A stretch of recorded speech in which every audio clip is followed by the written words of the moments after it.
Magandang araw sa inyong lahat. Welcome back. Panibagong video na naman ang ibabahagi ko sa inyo. Ito'y simpleng gabay at simpleng pamamaraan.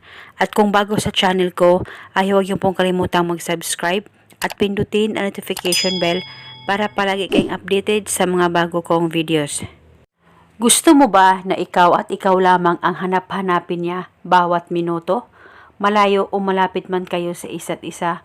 At kung malayo kayo sa isa't isa, ay gusto niya na ikaw ay palagi niyang makakausap o makikita kahit sa cellphone man lang. Kaya gawin itong ritual na ibabahagi ko sa inyo ngayon. Pwede ito gawin sa kahit na anong araw o oras na gusto mo. Ang gagawin mo lamang, kumuha ka ng papel at panulat at isulat mo sa papel ang pangalan at apelido ng taong gusto mong gawan ng ritual ng 3 beses.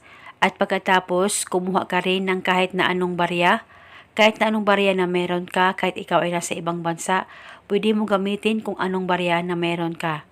At pagkatapos, ilagay ito sa papel na sinulatan mo at balutin mo lamang ito. At nang mabalot mo na ang barya sa papel na yung sinulatan, ilagay ito sa gitna ng palad mo at hawakan mo ito ng mahigpit. Mag-focus at mag-concentrate ka, ipikit ang mga mata mo at banggitin mo lamang ang mga salitang ito. Pangalan at apelido. Ako lamang ang hanap-hanapin mo bawat minuto. Banggitin mo lamang ito ng 3 beses. At pagkatapos, pwede mo nang ilagay itong ritual sa bulsa mo, sa wallet mo o di kaya sa bag mo. At dalhin mo ito kahit saan ka man magpunta. At pwede mo rin itong ilagay sa likod ng case ng cellphone mo. At dapat ito ay nasa safe na walang makakakita at makakaalam.